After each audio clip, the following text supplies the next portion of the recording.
Messieurs, dames, Tangue Koki.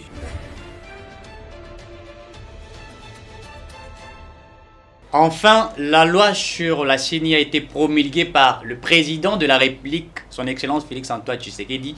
On ne peut plus faire un débat là-dessus, c'est déjà promulgué, le président Boutikosa Lango. Deuxièmement, nous parlerons simplement de ce qui s'est passé au niveau du Sénat. Matata pour nous. Rappelez-vous que Batu a livré les sénateurs Matata qui doit se présenter au niveau de la justice. D'abord, c'était avant avec le projet Bukangalonzo, les sénateurs Baboyaki, etc. Mais aujourd'hui, après que le procureur près de la Cour constitutionnelle a écouté sous réquisitoire Naye, c'était maintenant au bureau de décider. C'est Bati qui a, avec son bureau, ils ont décidé. Dans le dossier à zarénisation, rappelez-vous, dans le dossier, Matata va se présenter au niveau de la justice. Troisième thématique, on parle de la Banque centrale, la nomination au niveau de la Banque centrale.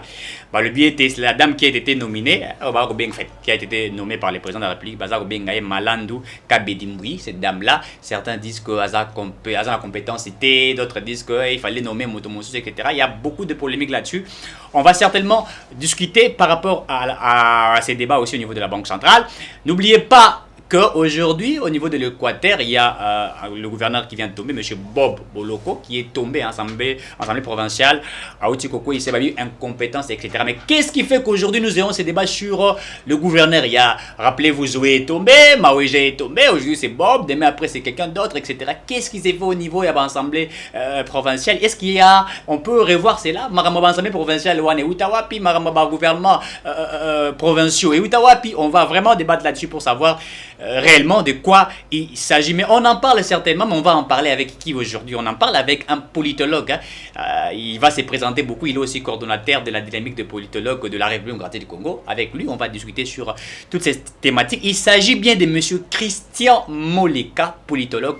Avec lui, on en parle maintenant. Bonjour, M. Christian Moleka. Bonjour. Politologue. Exactement. Nous sommes très heureux de vous avoir ici sur RDMT TV officiel. Moi également, c'est ma première participation, Okay. Pas forcément la dernière, et c'est un honneur d'être parmi vous. Vos impressions? Un très bel esprit d'initiative qu'il faut saluer. Ce pays, avec toute sa diversité, a besoin de plusieurs voix, de plusieurs canaux également, pour toucher un public très varié. Et ce que j'ai apprécié, c'est le dynamisme, c'est la jeunesse de l'équipe.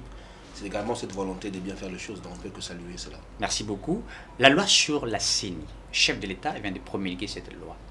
Qu'est-ce que ça vous dit? Est-ce que vous avez feuilleté toutes ces propositions, d'abord au niveau de l'Assemblée nationale, au niveau du Sénat, après le chef a accepté de pouvoir promulguer cette loi. La Cour constitutionnelle avait déjà jugé que c'était conforme à la Constitution, et après, le chef de l'État vient de promulguer la loi sur la CENI. Vos impressions par rapport à celle-là? Bon, on peut être à moitié satisfait parce que cette loi permet de lancer véritablement le processus électoral. Parce que de là, on va avoir les animateurs et un calendrier pour aller bien préparer 2022. Moins satisfait parce que nous aurions bien voulu avoir plus d'inclusivité dans la loi. Et des voix s'élèvent de plus en plus, notamment au niveau de la société civile, dont le rôle a été plus ou moins, je dirais, réduit au niveau de la CENI, et moi j'aurais souhaité vraiment que le président renvoie la loi au niveau du Parlement, pour ce qui est constitutionnel du reste, pour qu'il donne la possibilité d'intégrer toutes les voix qui se lèvent et de garantir un processus plus inclusif. Parce que le souhait, c'est que nous avons eu des élections en 2006, avec des contestations, en 2011 on avait 2018, le souhait c'est qu'en 2023 on sait qu'il est difficile d'avoir des élections parfaites, mais on a des élections plus ou moins inclusives, moins conflictuelles et moins contestées comme dans le passé, pour que nous puissions véritablement consolider notre démocratie. Et si nous partons déjà avec les germes de discorde sur une loi aussi importante que la loi sur la CENI, on peut déjà présager d'un processus électoral qui sera chahuté et donc plus ou moins contesté. Qu'est-ce que vous jugez, qu'est-ce que vous pouvez critiquer de cette loi? En plus que vous venez récemment de dire que les confessions religieuses, le mouvement citoyen n'en veulent pas, ils disent que c'est politisé et tout ça. Qu'est-ce que vous pouvez dire exactement? Quel est votre problème au sein de cette loi-là? Qu'est-ce qui pose comme étant problème pour vous? C'est l'esprit même de notre processus électoral. Depuis 2003, nous avions pris l'option de ne pas avoir, d'ailleurs depuis très longtemps, avant même 2003, de ne pas avoir un gouvernement qui organise des élections. comme on l'a ailleurs, avec le ministère de l'Intérieur. C'est d'avoir une commission ad hoc où toutes les parties prenantes sont représentées pour avoir une sorte d'équilibre, je dirais, de contrôle. De sorte que toutes les parties étant représentées, on aurait moins de contestations. Et ensuite, un primat de la société civile dans l'organisation des élections, parce qu'on estimait dès le départ que les acteurs politiques chez nous étant fortement politisés et fortement partisans, confier les processus entre les acteurs, c'est renforcer les armes conflictuelles. Or, malheureusement, cette loi a renforcé le primat des acteurs politiques, donc des compétiteurs, sous le contrôle du processus électoral. Or, nous le savons, avec notre classe politique telle que nous l'avons, avec l'esprit que nous avons, ce sont des armes conflictogènes que nous sommes en train de renforcer, plutôt qu'un primat des non-acteurs ou de moins acteurs politiques qu'on aurait pu avoir avec les sociétés civiles. Certains disent que même ces personnes des confessions religieuses qui ont déjà géré la CI, la CENI, ils sont tous des politiques. Mais lorsque vous parlez en disant que la CENI est politisée, qu'est-ce qui est politisé et qu'est-ce qui n'est pas politisé? Est-ce qu'il y a-t-il une confusion là-dessus? Cette expression-là, je n'aime pas trop l'utiliser lorsqu'on parle de politiser. C'est que dans l'esprit des législateurs, lorsque vous êtes désigné comme membre de votre parti politique au niveau de la CENI, vous vous en distanciez. Tout à fait.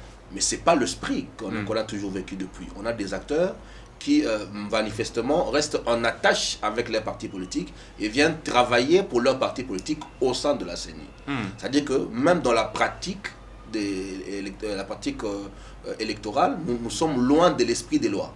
Et donc des acteurs qui viennent défendre leur parti politique au sein d'une institution indépendante ne correspond plus. Donc il faut avoir des acteurs indépendants. Il s'agit d'une institution indépendante. Tout à fait. C'est pour ça que lorsque vous parlez de la CENI, vous dites Commission électorale nationale indépendante, parce que l'indépendance est le premier critère pour avoir un processus plus ou moins accepté par les différentes parties. Sommes-nous certains que cette loi a renforcé l'indépendance des acteurs, ou plutôt a renforcé la dépendance politique des institutions CENI? Nous avions dans le passé décrié cette dépendance politique des acteurs. Rappelez-vous en 2011, que ce soit sur la question de Ngoyi Mulunda, ou encore en 2018 sur la participation de certains Bachengeji, on a longuement décrié la dépendance politique des acteurs. Et donc la loi aurait dû nous aider à réduire cette dépendance politique. Et il nous semble malheureusement que celle-ci n'a pas beaucoup travaillé sur ce chemin. Donc vous craignez qu'en 2023, qu'il y ait de résultats contestés, vu ce qui a été fait aujourd'hui au niveau de la loi? Mais toutes choses restant égales par ailleurs, si les acteurs sont moins dépendants que dans les processus passés, comment pouvons-nous avoir des résultats opposés? Donc rien, on parlerait qu'il n'y a pas de changement. Il s'agit de la confiance, la confiance dans un processus, la confiance dans l'institution qui produit des résultats. Tout à fait. Si dès le départ, la confiance ne se construit pas et ne s'établit pas dans les textes, par les différentes parties prenantes, cette confiance, ce manque de confiance va impacter les processus. Tout à fait. Je ne dis pas que les acteurs sont mauvais ou que la loi dans sa globalité elle est mauvaise, mais cette loi, le processus électoral, repose également sur la confiance des différentes parties et cette confiance doit être consolidée par les textes et par les acteurs qui animent l'institution. Or cette loi-là, en politisant ou en renforçant l'impact des politiques dans le contrôle du processus électoral, notamment dans les décisions des membres des bureaux, n'a fait que, je dirais, grenier un peu plus encore cette confiance qu'on pouvait avoir d'une CENI indépendante. Mais maintenant, le président l'a promulgué. À ce stade, est-ce qu'il y a encore d'autres voies de recours après une promulgation? Est-ce que le président a maintenu des passerelles de communication pour dans un futur proche, peut-être trouver d'autres voies de solutions? Moi, je pense qu'il faudrait maintenir le dialogue avec les différentes parties prenantes et trouver des voies pour intégrer ces préoccupations, plutôt que d'avoir un processus électoral chahuté, sous tension, et qui ne nous aiderait pas à asseoir la stabilité. Parce qu'en fait, les élections, ce n'est pas une fin en soi. Au Congo, nous discutons comme si les élections étaient une fin en soi. Les élections ne sont qu'un moyen pour avoir des acteurs légitimes pour parler de développement. Or, ce que les Congolais ne regardent pas, et c'est un aspect important qu'il faut souligner, c'est que si vous regardez la courbe de ce qu'on appelle les IDE, l'investissement direct étranger, nous recevons une courbe ascendante 2 ans après les élections, ou plus ou moins 1 an après les élections, et plus on approche des élections, les flux diminuent.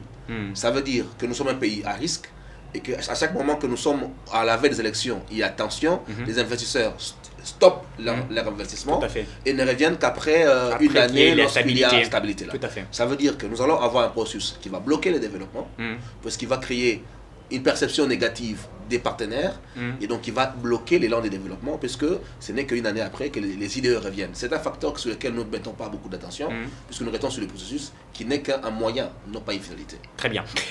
Donc vous soutenez cette hypothèse ou cette réflexion de Nogec, puisque rappelez-vous qu'Costan Moutamba a demandé également aussi un dialogue tout autour de cette question avec certains acteurs politiques, même avec certains députés pour réfléchir sur cette question. Donc vous pensez exactement de la même manière que Costan Moutamba de Nogec. Les termes dialogue, moi au Congo je l'aime pas, puisque dialogue au Congo veut dire partage des responsabilités. On sait ce que les acteurs politiques font des dialogues. Moi je crois que le président aurait pu, et je suis désolé d'apprendre qu'il a promulgué il y a 4 jours. Et la notion de publicité, elle est importante dans la promulgation, puisque une loi publiée permet aux acteurs, aux citoyens de s'en approprier, et la publicité n'a pas été suffisamment faite. Je regrette qu'on ait fermé cette porte qu'on avait pu avoir à travers la navette parlementaire. Maintenant, est-ce qu'il y a d'autres possibilités sur lesquelles on peut trouver des mécanismes d'échange? Il faut réfléchir à des possibilités, mais non pas revenir aux expériences du passé avec les dialogues politiques. On sait comment ça finit. Généralement, ce n'est pas forcément pour renforcer les processus, si ce n'est pour faire entrer d'autres acteurs dans la compétition. Parfait. Le gouvernement ici vient déjà de parler sur le recensement. Ils disent qu'on va recenser la population avant 2023, avant l'élection. Est-ce que pensez-vous que ces recensements se feraient avant les élections ou ça va aller encore au-delà? Est-ce que réellement les élections seront organisées? Déjà qu'il y a la loi qui a été promulguée. Bon, le problème, c'est mettre maintenant en danse. Le problème, c'est que chez nous, parfois les concepts, on les emploie je dirais, dans des approches plus ou moins particulières. Les recensements n'est pas lié aux élections. Tout à fait. Le recensement dans un pays qui se veut sérieux est lié au développement. Parce qu'on ne peut pas faire du développement sans saisir la démographie, qui est un facteur important. Comment vous allez faire la gratuité si vous ne savez pas combien d'enfants il y a dans telle province? Ou combien d'élèves qui doivent accéder à l'éducation? Comment vous allez construire des écoles si vous ne savez pas dans telle contrée il y a combien d'enfants susceptibles d'entrer dans l'école? C'est ça le but du recensement. C'est donner aux décideurs un tableau de bord pour asseoir les politiques publiques. Parfait. Le problème chez nous, c'est que le recensement devient une affaire politique parce qu'on le lie aux élections. Le recensement n'est pas lié aux élections. Le recensement vient dans les élections parce qu'on émarge la liste des électeurs dans les fichiers nationaux. Dans les pays sérieux, vous avez un fichier qui est tenu régulièrement. Et dès qu'on est en veille des processus électoraux, on émarge les électeurs de la liste nationale pour les élections. Comme nous n'avons pas des fichiers de l'état civil plus ou moins sérieux, parce qu'on a arrêté les recensements depuis 83 ou 84, et qu'il faut à chaque élection re-enrôler uniquement une partie de la population, le recensement est un atout important lorsqu'on parle d'élections. Maintenant, lier élection au recensement, c'est ce qui a été décrit hier avec la fameuse ONUP du professeur Lomanou. Donc nous sommes en train de revenir sous les mêmes schémas d'hier en espérant, donc, il y a pas un changement, en espérant trouver de nouvelles voies en faisant les erreurs d'hier. Je pense il n'y a pas un changement. Je pense qu'on aiderait le pays sur cette voie-là. Le recensement est utile, c'est un indicateur important, mais il n'est pas nécessaire de les lier aux élections. Ça, c'est de un. De deux, il est possible de faire du recensement en 6 mois. Comment ça? Mais nous avons, que ça coûte cher. Nous avons l'Institut national des statistiques, l'INES, à Kinshasa, qui s'est préparé depuis plusieurs années pour faire du recensement. Donc, appuyons-nous sur l'existant. Et je vous dis qu'en moins de 6 mois, on peut faire du recensement. Ça ne peut pas être un sujet de justification de report des élections. D'autant plus que, comme je le dis, 2023 est un seuil constitutionnel, mais également un élément de stabilité, puisque les élections n'est pas une fin en soi. Donc, il est possible de faire du recensement en moins de 6 mois. Il est possible de faire des élections sans le recensement ou de faire des élections avec les recensements, mais ne lions pas les deux processus comme on a tenté de le faire en 2016. Parfait. Allons-nous organiser encore ces élections avec la machine à voter, comme ça a été en 2018? Est-ce que pour vous, vous pensez qu'il faut refaire ce qui a été fait à l'époque? On allait aux urnes pour juste avec nos petits stylos pour crocher, etc. Ou il faudrait encore faire ce qu'on a fait en 2018 pendant qu'il y a certains acteurs politiques qui ont décliné, qui ne veulent pas exactement de ça, mais qui sont quand même allés aux élections. Ne craignez-vous pas que ça crée aussi un petit problème ou carrément il faut opter pour cette voie-là? Je m'excuserai. La machine à voter, de mon point de vue, n'est pas un problème. Et d'ailleurs, on l'a vu par quelques problèmes techniques. La machine a quelque bien fonctionné dans beaucoup de bureaux. Le problème n'était pas à ce niveau-là. Le problème a été au niveau de la centralisation des résultats. Dès l'instant où nous avions voté, comment le processus de sincérité de vote a été maintenu pour que ce qui a été mis dans la machine soit promulgué. Parfait. C'est au niveau du Centre national de traitement de résultats, la population, que s'est posé le problème. Donc, s'il faut reconduire la machine dans ses bienfaits, et quitte à améliorer certains aspects techniques qui ont posé problème, en termes de fonction de technicien, en termes de déploiement, en termes de logiciel, si c'était amélioré, oui, en termes d'éducation citoyenne aussi, si, mais le problème, il est ailleurs, il n'est pas au niveau du vote des Congolais, il est au niveau de la sincérité du vote. Très bien. On met clos à ces débats sur la loi, sur la CENI, en fait. On parle maintenant de ce qui s'est passé au niveau du Sénat. Il y a un certain moment, le procureur près de la Cour constitutionnelle avait envoyé son réquisitoire, s'il faut le dire ainsi, pour que le sénateur puisse lever les immunités parlementaires de M. Matata, ce qui n'a pas été fait. Il a été protégé par 49 sénateurs. Mais après, le bureau est allé en vacances parlementaires. Le procureur près de la Cour constitutionnelle envoie encore un réquisitoire, mais ici, avec d'autres, ce que je peux dire, je pourrais dire d'autres effets, puisqu'avant c'était sur l'affaire Bukangaloso. Maintenant, c'est sur l'affaire de la zarianisation. Aujourd'hui, Matata doit se présenter au niveau de la justice. Certains acteurs politiques, notamment, nous avons suivi une dame qui a dit carrément que si on interpelle aujourd'hui Matata, il faut interpeller tous les anciens premiers ministres, ils doivent aussi répondre. Donc c'est l'acharnement. Pouvons-nous dire que c'est un état de droit, ou pouvons-nous dire on voudrait mettre Matata de côté, puisque aujourd'hui certains diraient qu'il sera candidat président de la République? Quelle est cette affaire sur Matata? Est-ce que le Sénat fait son travail? Est-ce que la justice? Est-ce que c'est l'acharnement? C'est à vous de nous répondre. Bon, l'affaire d'organisation s'est déroulée en 2010. C'est-à-dire, nous étions à la veille du point d'achèvement. Nos partenaires financiers, Banque mondiale et FMI, nous avaient demandé à l'époque d'apurer la dette intérieure, dette extérieure et la dette intérieure pour arriver au point d'achèvement. Pour la dette extérieure, le club de Paris a été activé, on a abouti à cela. Pour la dette intérieure, le club de Kinshasa avait été créé et c'est à partir de ce club-là qu'on a commencé à payer les dettes de la organisation qui remontaient aux années 70. Tout à fait. Et vider cette dette publique intérieure pour permettre au pays d'atteindre le point d'achèvement. Et à l'époque, Matata était Premier ministre et ministre des Finances.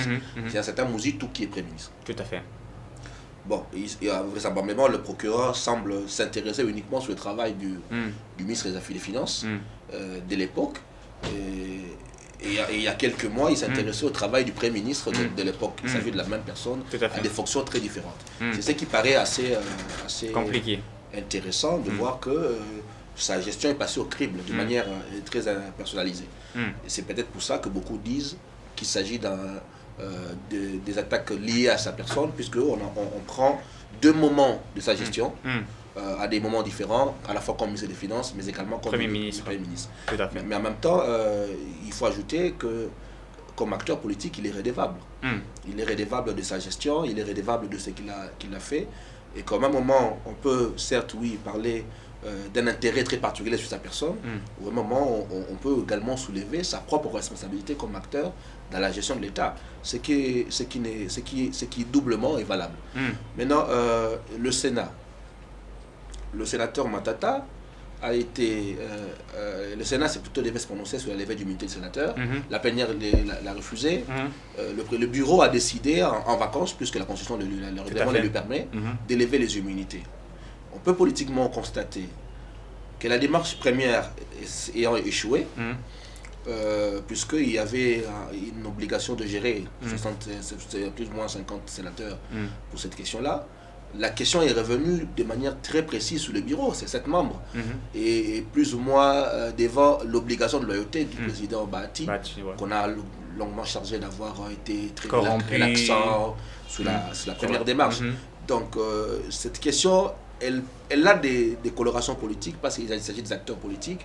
Elle peut se dessiner comme ce nouveau rapport de force qui s'établit entre les acteurs en perspective 2023, mais il a également, et ça il faut également le souligner, des aspects de rétrouvabilité, parce que dans un système politique, on peut le dire pour maintenant aujourd'hui, on le dira pour ceux qui gèrent aujourd'hui demain, dans un gouvernement politique, lorsqu'on gère, il faut répondre de ses actes. Mais pourquoi ne pas faire appel à d'autres qui ont géré?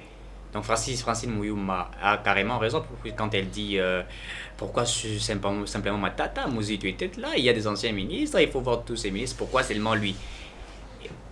Parce que d'autres disent qu'il serait peut-être candidat président en 2023 et que le gouvernement actuel veut mettre Matata des côtés. On ne peut pas reprocher à un acteur politique de faire le jeu politique. Le jeu politique, c'est, avec cynisme, c'est également écarter les adversaires. Tout à fait. Ça n'a pas commencé au Congo, ça se fait dans tous les pays du monde. Ça, c'est le jeu politique. Mais le jeu politique s'appuie sur quoi? S'appuie sur le comportement des acteurs. Chaque acteur a un comportement et dans sa gestion et dans sa non-gestion. Donc, que le régime, entre guillemets, Félix, décide en termes de jeu politique, d'écarter toutes acteurs, ces personnes-là. C'est cynique, mais c'est le réel politique. Ce n'est pas de la dictature. C'est de la réelle politique. Par contre, on peut faire un débat en termes de choix d'action politique. Il y a l'offre et il y a la demande. Tout à fait. Faut-il consacrer l'énergie à réduire l'offre politique ou faut-il travailler à répondre à la demande sociale? Parce que lorsque vous répondez à la demande des Congolais, vous confortez votre leadership et vous garantissez votre capacité à revenir au pouvoir. Parfait. Lorsque vous réduisez l'offre politique, vous ne réorientez pas l'opinion qui est contre vous vers vous, malheureusement. Puisque en politique, il y a ce qu'on appelle l'effet miroir. La population commence par identifier un adversaire et c'est par effet miroir, par effet inverse, qu'il choisit un rival. En 2006, à l'absence de Étienne Tshisekedi, c'est Jean-Pierre Bemba qui a reçu les faveurs de la population proche de l'opposition. L'effet miroir ne se fait jamais vers l'adversaire. En 2011, Étienne Tshisekedi est dans les processus, l'effet miroir est revenu vers lui. En 2018, à l'absence de Katumbi, de Mouzitou et tout le reste, l'effet miroir est allé vers Fayoulou. Et donc en 2023, même si on écartait les grands opposants, le fait miroir ira vers un nouvel adversaire, celui qui pourra être challenger, prétendant sérieux au pouvoir en place. Donc on ne gagne pas en énergie ou on ne gagne pas en finalité si on consacre l'énergie à réduire l'offre politique. C'est une victoire éphémère puisque dans le long terme, l'effet miroir et les frustrations l'orienteront ailleurs. Parfait. Donc, mais c'est ça le jeu politique malheureusement. C'est le jeu malsain, cynique, mais ça fait partie du jeu politique. Vous êtes politologue. Lorsque vous regardez la gestion de Matata, depuis qu'il a été Premier ministre, qu'est-ce que vous pouvez dire de sa gestion? Donc aujourd'hui, nous parlerons par exemple de Bokanga Lozo, on parlerait de la bancarisation, on parlerait de beaucoup de réalisations. Lorsque vous observez, que vous regardez la personne de Matata, vous vous dites quoi? Au-delà de tout ce qui peut être dit, au-delà de ce que certaines personnes peuvent dire, vous, Monsieur Christian Moleka. Si on veut juger Matata sur base des indicateurs, on enlève sa personne, on prend les indicateurs. Les indicateurs, parfait. On peut reconnaître, c'est parmi ceux qui ont, comme Premier ministre, très bien travaillé. En termes d'indicateurs, ça veut dire taux de croissance qui atteint, on a même frôlé les 10%, est à 9%, taux d'inflation qui a vraiment baissé. Il a maîtrisé l'inflation, la 92. La stabilité macroéconomique. Par contre, pendant plus ou moins 4 ans. Oui, par contre, en termes de redistribution de la richesse créée, ça c'est un problème. Tous les efforts qu'on a mis en place n'ont pas été redistribués. En plus, il a apporté beaucoup de réformes, soit la réforme sur la TVA, la réforme sur la bancarisation. Ce sont des réformes majeures qui sont quand même passées sous sa mandature. Même si ça a commencé sous le travail de son prédécesseur qui était Mouzitou, qui a mis en place les éléments de base. Et pour le reste, il y a également des échecs qui n'a pas pu rétablir la coopération avec le FMI et la Banque mondiale, ce que l'on court jusqu'à aujourd'hui. Il n'a pas pu redonner à cette croissance un élan social en termes de retombées dans le vécu du Congolais. Il n'a pas pu construire une croissance qui soit inclusive parce que la croissance était portée par les mines et l'immobilier. Une croissance portée par les mines et l'immobilier est peu créateur d'emplois et donc les Congolais n'ont pas bénéficié de la croissance. Ensuite, aujourd'hui, lorsqu'on voit les nombres de dossiers en termes de détournement financier, on doit dire quand même qu'il y a énormément de gabégies parce qu'on a perdu énormément d'argent qu'on aurait pu canaliser vers l'intérêt populaire. Donc il y a des acquis qu'il faut saluer, mais il y a également des limites dans sa gestion qu'il faut également soulever. Aujourd'hui, certains disent que Matata est devenu millionnaire.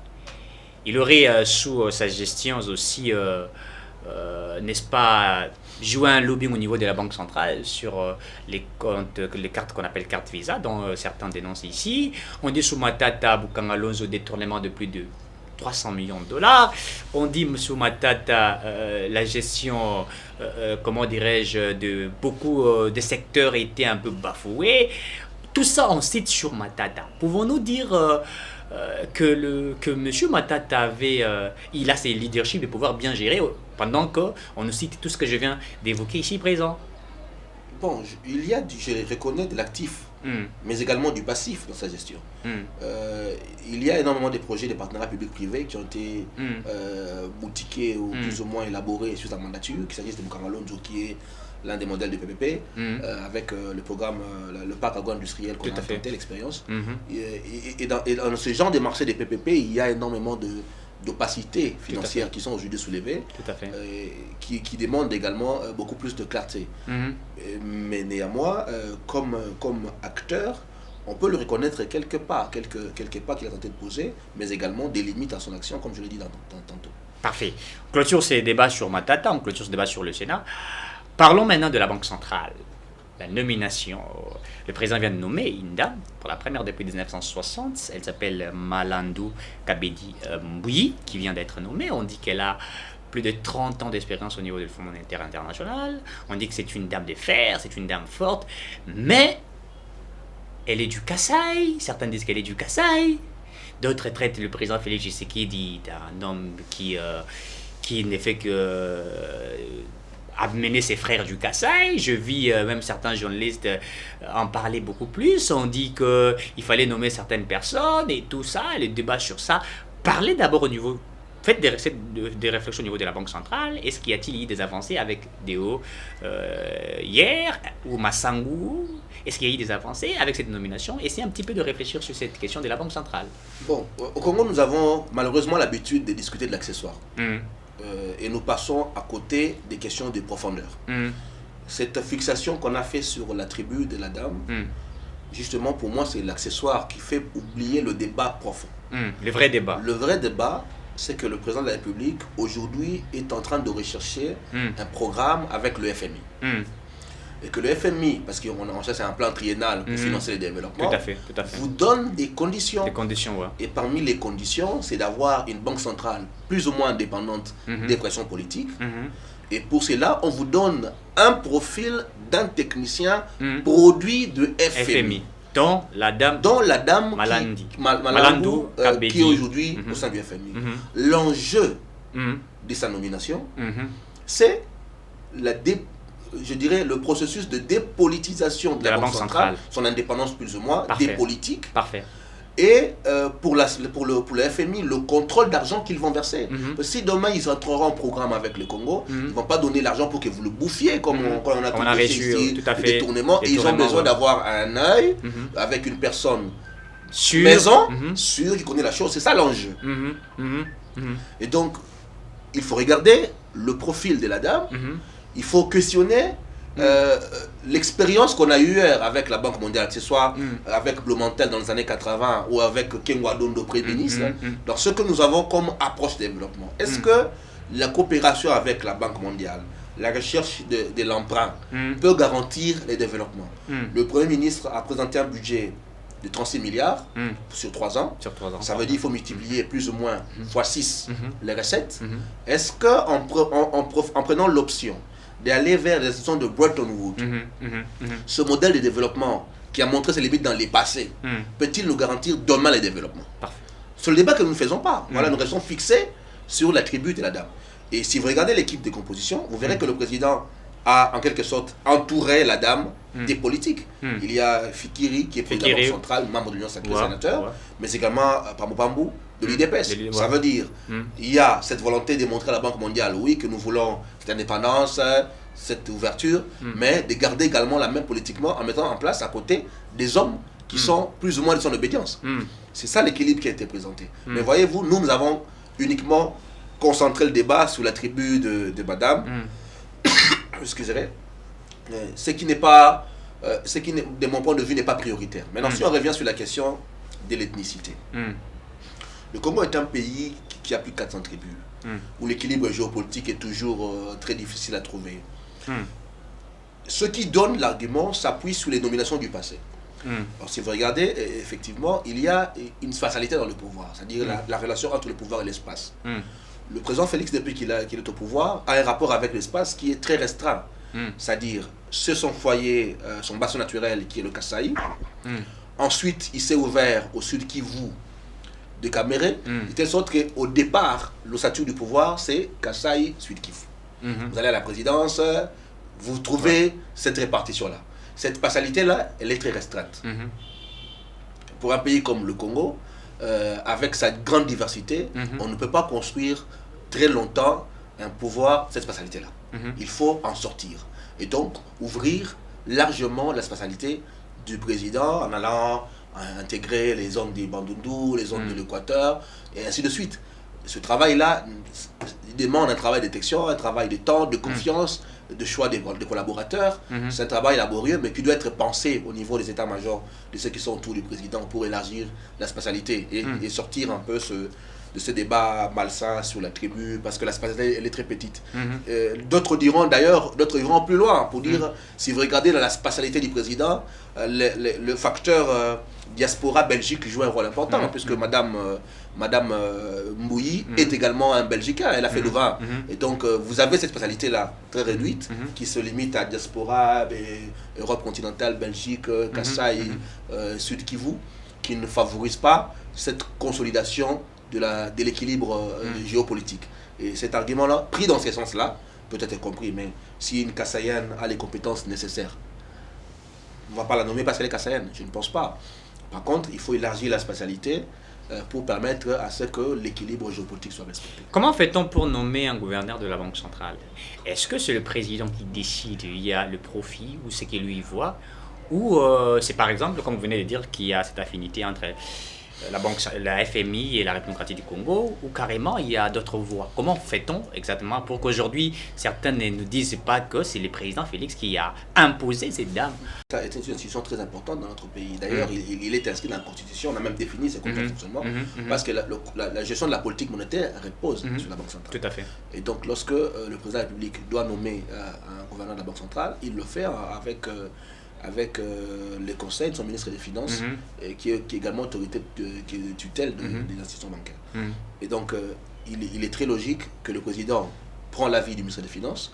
Il est très logique qu'il échange avec les partenaires internationaux qui sont liés à la banque, notamment FMI, Banque mondiale, puisqu'ils sont partenaires dans un accord. Il est très logique qu'il interroge également tous ses services autour de lui, y compris les services de sécurité, pour avoir le profil de la personne à présenter. Donc c'est un travail très complexe qui va à la fois de la vie technique de son ministre sectoriel, du travail de service présidence, des partenaires extérieurs, pour arriver à cet oiseau rare-là, parce qu'il faut trouver le juste équilibre.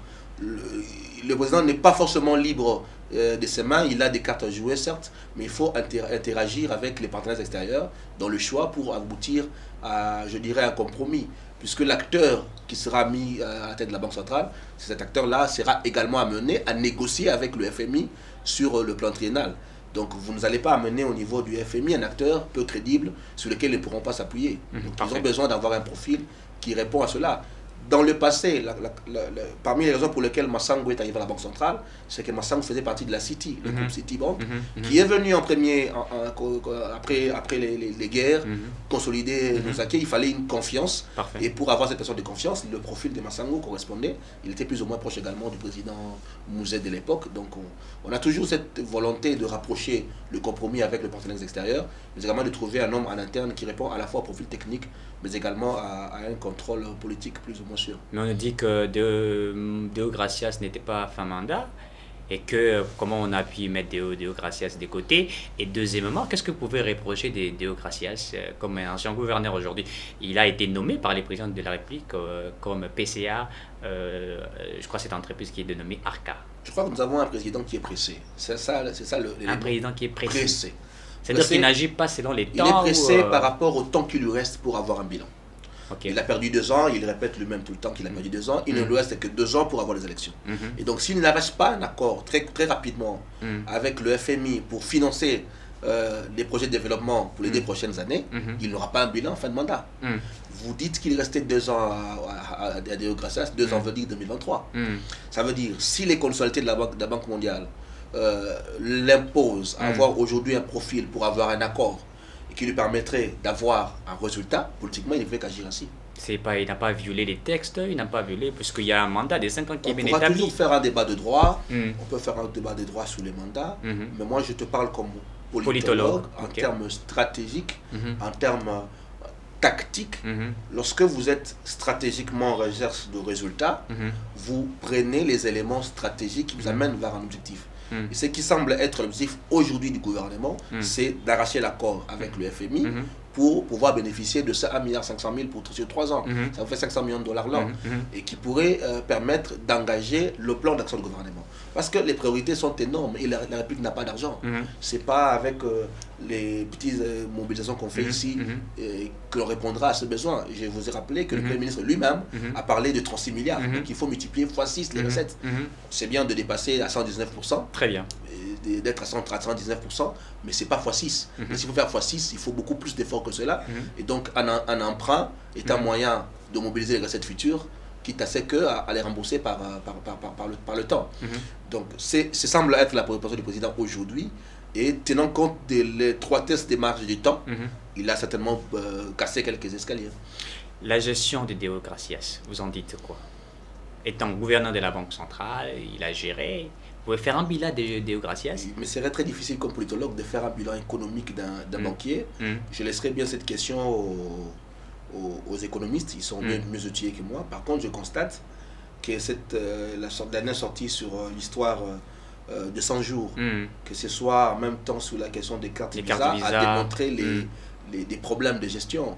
On a par exemple vu nous-mêmes que la chaîne des dépenses n'était pas respectée sur beaucoup de projets, notamment les projets des maisons préfabriquées. Donc si la Banque centrale, qui fait partie de la chaîne des dépenses en termes de décaissement, ne participe pas à assainir les finances publiques par le respect de la chaîne des dépenses, si des sorties de fonds sont constatées, comme on l'a eu l'affaire Visa, sans que les procédures des dépenses physiques ou la loi des finances publiques soient respectées, alors que la Banque centrale fait partie des organes censés faire respecter également la loi de finances publiques, ça pose problème en termes de gestion. Donc il y a des questions à relever, mais pour les questions techniques, je pense que les économistes sont mieux outillés que moi pour revenir sur les bilans économiques de son travail. Pour vous, le choix, on va clôturer avec cette la dernière question. Pensez-vous les choix aujourd'hui de Mme Malandou Kabedi pourraient faire en sorte que le peuple se dise quand même nous sommes heureux, là, il y a plus on a maîtrisé l'économie au niveau de la République du Congo, aujourd'hui il y a des résultats, la FMI peut financer des XY projets. Est-ce que vous pensez qu'on pourrait aboutir à ça? Personnellement, je suis sceptique. Je suis sceptique parce que je ne crois pas à une solution venant des partenaires extérieurs. Nous avons commencé cette histoire de FMI depuis les années 70, avec le maréchal Mobutu. On a créé la DGDP, on a été en ajustement structurel, on a été un Premier ministre, jusqu'à aujourd'hui. Cette approche de développement basée sur le financement international, moi, il me rassure pas. Je ne sais pas si le président a trouvé une clé magique, mais l'approche de développement fondée sur le financement international, moi personnellement je n'en suis pas très d'accord parce qu'elle a très montré les limites. Il faut réfléchir autrement, il faut trouver de nouveaux paradigmes en travaillant sur d'autres aspects pour trouver les financements intérieurs. Il faut aller vers la titrisation de nos minerais, il faut aller vers des réformes fiscales profondes, il faut élargir l'assiette fiscale, il faut imaginer des financements innovants avec les taxes carbone, avec tous les financements que nous pouvons avoir, mais rester en programme, parce qu'on le sait, parmi les exigences qui vont amener les FMI, c'est plafonnement des dépenses, c'est réduction des trains de la vie de l'État, c'est plafonnement des dépenses de salaire des agents, et ces éléments-là sont généralement peu sociaux. Or, les attentes sociales telles qu'elles sont aujourd'hui sont tellement prioritaires qu'amener des politiques d'austérité et des rigueurs de gestion ne vont pas aider à répondre aux propositions sociales. Très bien. Très bien, monsieur Christian Moleka, je rappelle que vous êtes politologue. On va parler de cette question qui fait fâcher aujourd'hui les Congolais, c'est sur les assemblées provinciales. Vous avez remarqué que récemment, c'était Zoé qui est parti. Il y avait celui ici du Kassai Maweja qui est parti. Et hier, on vient encore de faire partir monsieur Bob Boloko, qui est de l'Équateur. Pourquoi les députés provinciaux font la chasse au gouverneur. Est-ce qu'il y a un problème entre le gouvernement, le gouverneur de province et les députés provinciaux? Donc, est-ce que vous pouvez nous expliquer qu'est-ce qui fait que ça fâche, hein? Qu'est-ce qui fait qu'on connaît ces genres de débats? Est-ce qu'il faudrait annuler comment dirais-je, cette question de gouverneur? Est-ce qu'il faudrait mettre de côté cette question des députés provinciaux? Qu'est-ce que vous pouvez penser de toutes ces choses? Cette question n'a pas commencé uniquement hier. Si vous remontez durant la première législature, vous verrez qu'une province comme le Bandundu a eu 4 gouverneurs. Une province comme le Sud Kivu en a eu également 4. Boendoa, Sichambo, Marcelin, Chibaronza, ainsi de suite. Vous allez au Kassai, c'est la même chose, avec Kapuku, puis avec Kabasubabu, ainsi de suite. Les seules provinces qui étaient stables de 2006 à 2018, c'était le Katanga, Kinshasa, 2015, Katanga avec Moïse Katumbi, Kinshasa et Julien Paluku. Ce sont les seules provinces qui sont restées plus ou moins stables. Ça veut dire que dès le départ, nous avons un sérieux problème au niveau de notre décentralisation, ou au niveau de nos provinces, qui, de mon point de vue, est lié à 3 facteurs. Le premier facteur, c'est la qualité d'homme. La qualité d'homme que nous avons dans les institutions provinciales, qui est vraiment à revoir. Nous avons permis, notamment en 2018, qu'un simple diplômé d'État, puisqu'il a une expérience socio-professionnelle de 17 ans, devienne un élu. Là, vous parlez de Moïse Katumbi.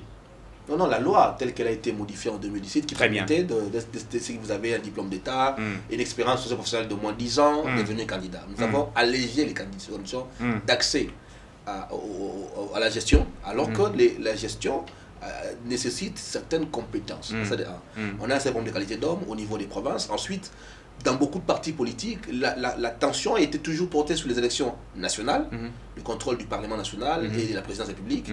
Mais si vous regardez le profil des gens qu'on aligne dans les élections provinciales, c'est des gens qu'on prend comme ça, venez un candidat, alors qu'ils ne répondent pas au profil des dirigeants. Il nous faut sérieusement travailler sur la qualité d'hommes que nous mettons dans les élections provinciales, dans la liste de partis politiques, mais également dans la gestion des provinces. C'est de 1. De 2, c'est une affaire de finances publiques. La Constitution a posé le principe de la retenue à la source qui n'a jamais été appliquée jusqu'à aujourd'hui. On a remplacé par une rétrocession qui malheureusement n'est jamais régulière. Tout à fait. Donc lorsque vous avez un gouvernement central qui ne rétrocède pas aux provinces, ils accumulent 11 mois d'impaiement. La conséquence logique, c'est que les élus vont s'acharner sur le gouverneur qui détient les recettes provinciales.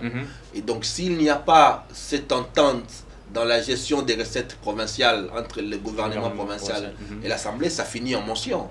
Et donc, le gouvernement central est en partie responsable de l'instabilité que nous avons, parce qu'en bloquant les retenues à la source, elle a renforcé les éléments d'instabilité dans les provinces. Et le troisième élément, c'est cette histoire d'union sacrée, qui a fait que les équilibres tels que nous l'avions à la suite des élections ont été bouleversés. Et ce que nous avons vécu ici, à l'Assemblée nationale et au Sénat, se répercute également en province dans le changement de majorité. En conséquence, changement de majorité conduit à changement de gouverneur. Et donc, si Zoé est parti, c'est pour ça. Si on a des problèmes à Lola, c'est pour ça. Si on a des problèmes ailleurs également, c'est pour ça. Parce la chasse à la sorcière. Ces changements de majorité au sein des assemblées provinciales conduit inévitablement à un changement d'exécutif. Puisque l'exécutif est l'émanation d'une majorité au sein de l'Assemblée. Donc, cette question de union sacrée, cette question du changement de majorité s'est également répercutée au niveau des provinces. Et dans l'instabilité qu'on a eu à Kinshasa, au niveau de l'Assemblée nationale et du Sénat, c'est constate également au niveau de province, alimentée et par la qualité des élus qui est très faible, et par l'absence de finances publiques des retenues qui consolide les éléments de conflictualité. Donc il nous faut travailler sur ces 3 questions-là si nous voulons avoir la stabilité à la province. Vous prenez les cas de l'Équateur. L'Équateur a été l'une des provinces le moins stables. Avant même les découpages, on a eu Baende qui est parti comme gouverneur, qui a été, avant lui plutôt, José Makila qui est parti, remplacé par Baende qui est parti. Ensuite, on a eu les découpages qui est venu, on a eu Antoine Bolamba qui est parti. Aujourd'hui, on a Bobo Boloko qui part également. C'est des provinces très instables, et quand vous jetez un regard sur la qualité des élus, vous allez vous rendre compte que nous avons un sérieux problème d'élus qui composent les assemblées provinciales. Qu'est-ce qu'on peut prendre comme solution? Est-ce qu'il faut supprimer cette affaire des députés provinciaux? est-ce qu'il faudrait refaire ce que Mobutu avait fait, dont on a des gouverneurs qui ne sont pas des natifs de province, rappelez-vous de ce que Mobutu a fait. Qu'est-ce que vous pensez par rapport à toutes ces choses pour éviter ces genres on ne peut pas faire de ça. débats? Pourquoi on a fait le choix du régionalisme politique? Parce que notre constitution a posé comme forme républicaine un régionalisme politique. Ça veut dire quoi?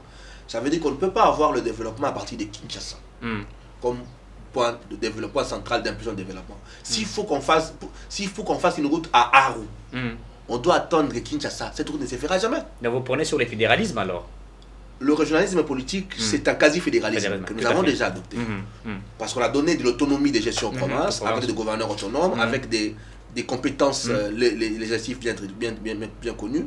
Par contre, on n'a pas donné le droit de battre la monnaie, le droit d'avoir une police et d'avoir de l'armée, ce qui fait qu'on n'a pas... On a limité au fait. On a limité en fait ce qui peut être en principe un petit pas vers le fédéralisme. Tout à fait. Mais on l'a choisi parce qu'on voulait multiplier les pôles de développement. On ne peut pas faire le développement partout de Kinshasa. Si le gouverneur Gentini peut faire la route de Selembao, le gouverneur qui est à Ituri peut faire la route de Bunia, et ainsi de suite. Le nombre de routes qu'on construit permet d'avoir un développement plus rapide que si tout part de Kinshasa. Donc revenir à la forme unitaire, c'est casser l'an développement et l'esprit qui assure la constitution. Et donc, on ne fonctionnerait plus dans cette approche-là. Deuxièmement, nommer le gouverneur. Pourquoi a-t-on donné les assemblées? Mais parce qu'on ne peut pas avoir, par exemple, un organe exécutif avec autant de pouvoirs sans créer un organe délibérant de contrôle. Lorsqu'on donne à un pouvoir exécutif autant de pouvoirs, en équilibre, on donne une chambre censée contrôler. C'est le cas du gouvernement Sama Lukonde avec l'Assemblée nationale. Est-ce pour autant qu'il faut supprimer l'Assemblée nationale parce que les élus se comportent mal? Je ne pense pas. Il faut changer les élus. Il faut consolider les institutions, améliorer les élus, et ça c'est le rôle des partis politiques.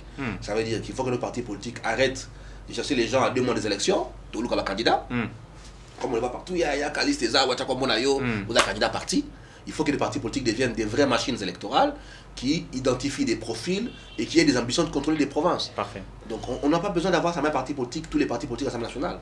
On peut avoir un parti politique qui travaille, comme on dit, des partis bastions, qui travaillent sur 2 provinces pour contrôler la province, par exemple, du Congo, d'avoir un gouverneur et de mettre en place une politique bien réelle. Très bien. Plutôt que d'avoir des partis, entre guillemets, nationales, mais qui n'a que 2 élus au Parlement et des élus de la circonscription du président et son suppléant. Donc voilà, c'est pas ça un parti national. C'est un problème de choix des partis politiques, c'est un problème d'organisation, mais c'est aussi un problème des citoyens. C'est-à-dire qu'il faut que les électeurs qui votent, lorsqu'ils votent, choisissent des bons profils en posant les bonnes questions. La campagne électorale, c'est un moment d'interaction. C'est pas simplement un moment où un papa social vient vous donner des pagnes. C'est un moment où on pose les questions. Si vous êtes vous demain élu, qu'est-ce que vous faites? La campagne s'est faite à Lingala, nous sommes à Kinshasa ici. Député à Yena Tchangou, chez moi par exemple, à Kimbatsek et Mikondo. On a Banakini, Nazande, Konabino, Bovotenga. Mais au Parlement, c'est en français. Est-ce qu'il arrive parfois que les électeurs prennent le temps d'échanger avec leur élu en français pour se demander si ce type, on la voit, est-ce qu'il peut au moins parler? Ne fût-ce que parler. Là, vous taquinez Zoé. Non, moi je ne parle pas des personnes, je parle de principe. Je parle de principe. Parce que lorsqu'on donne un mandat, c'est un mandat de représentation. Vous représenter veut dire parler en votre nom. Donc, la première qualité qu'il doit avoir, c'est de parler. Commencez au moins de vous Mais qui ne sait pas parler? Commencez au moins par vous rassurer que le type que j'envoie. Qui avez-vous remarqué qui ne sait pas parler? Comme bon, gouverneur. Je ne parle pas simplement des gouverneurs, je parle également des élus. C'est-à-dire que la population commence quand même par s'assurer que le type que j'envoie au Parlement, là, il sait parler. Je ne pense pas que ce qu'il est là, vous, monsieur Eric, vous voulez envoyer quelqu'un parler pour vous, même dans Liba, là. Mariage coutumier, et tout le cas, Kinzonzi. Mais ce rose baba. Et Simbaté. Pourquoi? Parce qu'il ne pourra pas garantir vos intérêts, tout simplement. Très bien. Alors, ce qui est dans Liba, là, qui a un fait privé, pour qu'on soit un Kinzonzi qui parle pour vous, vous vous garantissez que le type parle bien. Comment appelez votre raison pour des questions d'État, des affaires publiques? Très bien. Lorsque j'envoie quelqu'un parler à mon nom, je ne m'assure pas qu'il a les compétences nécessaires pour m'engager moi. Donc il y a une responsabilité du citoyen qui est également qu'il faut reveiller pour que le citoyen puisse bâtir qu'on a un papa social, pas ça qui est au polo, pas ça qui est au bassin à mapa, je sais pas quoi, naliputa na mungwa, na babalon, au bengier papa social, c'est bien beau. Akabata la thé, mais tu ne te garantis pas que papa social wana, ceux qui te tindient dans le parlement, il aura les capacités de parler en mon nom et en mon compte. Très bien. Donc, ceux qui population à Sali en côté, eh bien, on va envoyer des gens qui ne seront pas à la hauteur de la tâche et nous allons après pleurer encore. Très bien, monsieur Christian Moleka. On est arrivé pratiquement à la fin de cette émission, mais on va terminer avec cette petite thématique, peut-être dans 3 minutes, vous allez essayer de dire. Sassou Nguesso a affrété l'avion pour Laurent Mosengo, et pendant que le gouvernement congolais pouvait en faire. Vous pensez quoi de ça? Est-ce que le gouvernement a prévu quelque chose pour ça? Bon, je n'ai pas suffisamment d'informations sur les raisons qui auraient pu motiver ce choix-là. Par contre, je peux constater qu'il y a un lien de familiarité entre Mosengo et Sassou. Et ces liens de familiarité peuvent justifier que de Sassou vienne une solution. D'autant plus qu'on sait les Kaniki sont ici à Brazzaville et que dans la nécessité de trouver une solution de manière rapide, on aurait pu trouver la première solution possible. De deux,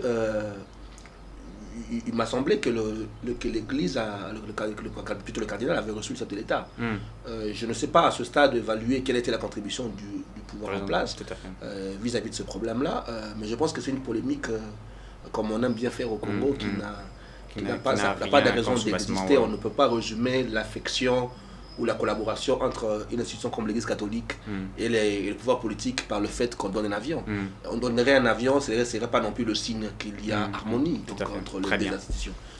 C'est une polémique qu'on aime bien. Merci beaucoup, monsieur Christian. Je rappelle que j'ai reçu monsieur Christian Moleka. Il est politologue, coordonnateur de la dynamique des politologues du Congo. Très bien. Merci, mesdames, mesdemoiselles, messieurs, de nous avoir suivis.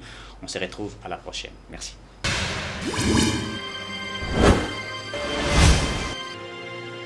Abonnez-vous sur Eden TV officiel.